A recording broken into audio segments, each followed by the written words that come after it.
रामायण कथा। रावण कुंभकर्ण संवाद। शोकमग्न रावण को धैर्य बांधाकर कुंभकर्ण युद्ध भूमि में पहुंचा। स्वर्ण कवच से सुसज्जित कुंभकर्ण ने हाथों में विद्युत के सदृश प्रकाशित भयंकर शूल उठा रखा था। लाखों चुने हुए सैनिकों को लेकर रणभूमि में पहुंचते ही उसने पृथ्वी को कांपा देने वाली भयंकर गर्जना की, जिससे अनेक वानर मूर्छित होकर पृथ्वी पर गिर पड़े। इस विशाल पर्वतकार पराक्रमी राक्षस को देखकर साधारण वानरों की तो बात ही क्या थी। नल, नील, गवाच तथा कुमुद जैसे पराक्रमी योद्धा भी भयभीत होकर रणभूमि से पलायन करने लगे। असंख्यक वानर सैनिकों ने अनुसरण किया। अपनी सेना को इस प्रकार प्राणों को भय से भागते देखकर युवराज अंगद ने ललकार कर कहा, हे वानरों, क्या इस प्रकार शत्रु को पीठ दिखाना तुम्हें शोभा देता है? तुम जैसे वीरों को प्राणों का मोह सताने लगा। धिक्कार है तुम्हें और तुम्हारी वीरता को। जिस कुंभकर्ण को देखकर तुम भाग रहे हो, क्या वह कोई असाधारण योद्धा है? मांस मदिरा का सेवन करके उसका शरीर फूल गया है। वह तो बड़ी सरलता से मारा जाएगा। क्या रामचंद्र जी के तेज के सम्मुख यह ठहर सकता है? आओ, लौट कर युद्ध करो। भाग कर संसार में अक्षय यश के भागी मत बनो। अंगद के उत्साह भरे वचन सुनकर वानर सेना पुनः रणभूमि में लौट आई। वे प्राणों का मोह छोड़कर कुंभकर्ण और उसकी सेना पर आक्रमण करने लगे। कुंभकर्ण भी अपनी विशाल गदा के प्रहार से वानर सेना को मार मार कर ढेर करने लगा। फिर विशेष वानर वृक्षों तथा शिलाओं से राक्षस सेना का विनाश करने में जुट रहे थे। कुंभकर्ण उस समय साक्षात यमराज प्रतीत हो रहा था। वह वानरों को गाजर मूली की तरह काट कर ढेर लगाया जा रहा था। उसके चारों ओर हताहत वानरों के शरीर दिखाई दे रहे थे। क्रोध होकर दिविंद ने एक पर्वत के टीले को उठाकर आकाश से कुंभकर्ण के सिर पर मारा। कुंभकर्ण तो उस वानर से बच गया, किंतु बहुत से राक्षस उसके नीचे दबकर मर गए। राक्षसों की इतनी भारी क्षति से उत्साहित होकर वानरों ने दूने बल से राक्षस सेना का संहार आरंभ किया, जिससे संपूर्ण समरभूमि में रक्त की नदियां बहने लगी। अब कुंभकर्ण पर हनुमान जी आकाश मार्ग से पत्थरों की वर्षा करने लगे, परंतु उस पर इसका कोई प्रभाव नहीं पड़ा। वह अपने शूल से पत्थरों के टुकड़े टुकड़े कर डाले। इस प्रकार अपने वार खाली जाते देख हनुमान ने एक नुकीला वृक्ष उठाकर कुंभकर्ण पर वार किया और उसका शरीर लहूलुहान कर दिया। उसने जब अपने शरीर से खून बहता देखा तो उसने ब्रज के सदृश एक शूल पवन कुमार के मारकर उनकी छाती चीर दी।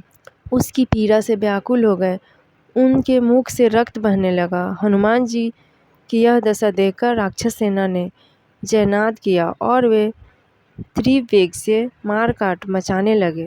हनुमान को घायल होता देख गंधमादन, नील, ऋषभ, सरभ तथा क्वाच पांचों पराक्रमी सेनानायक एक साथ कुंभकर्ण पर टूट पड़े। इस संयुक्त आक्रमण का भी उस पर कोई विशेष प्रभाव नहीं पड़ा। उसने पांचों को पकड़कर इस प्रकार मसला कि वे मूर्छित होकर पृथ्वी पर गिर पड़े। अपने सेनानायकों को इस प्रकार मूर्छित होते देख वानर सेना एक साथ कुंभकर्ण से चिपट गई। वह इससे भी विचलित नहीं हुआ और मुक्कों से मार मार कर उनका सफाया करने लगा। सैकड़ों को उसने पूंछ पकड़कर फेंक दिया और बहुत से वानरों को पैरों के तले रौंद डाला।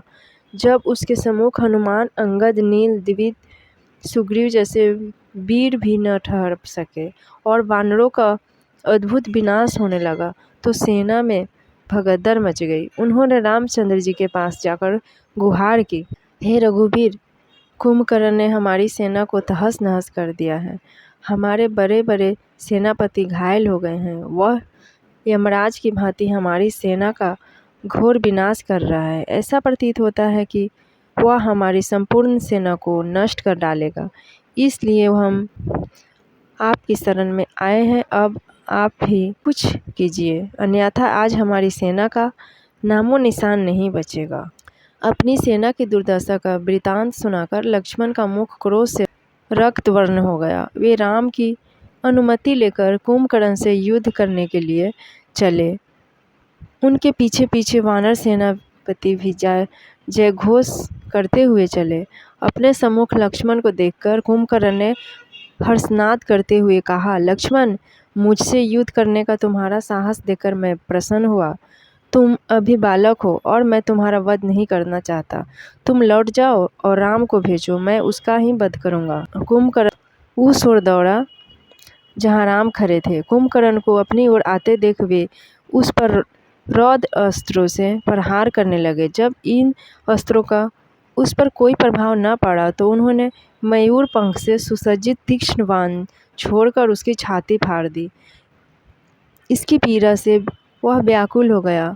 उसके हाथों से गदा तथा अन्य अस्त्र टूटकर पृथ्वी पर गिर पड़े।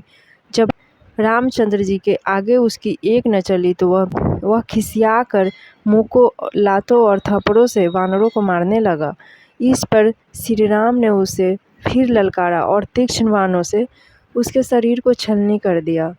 तब कुपित होकर कुंभकर्ण ने पृथ्वी से एक भारी शिला उठाकर रामचंद्र जी पर फेंके, जिसे उन्होंने 7 बाण मारकर चूर चूर कर दिया। फिर तीक्ष्ण नोक वाले 3 बाण छोड़कर उसका कवच तोड़ डाला। कवच के टूटते ही वानरों ने फिर उस पर धावा बोल दिया। उनसे घायल होकर क्रोध में इतना पागल हो गया कि अपने और पराये का भी ज्ञान न रहा।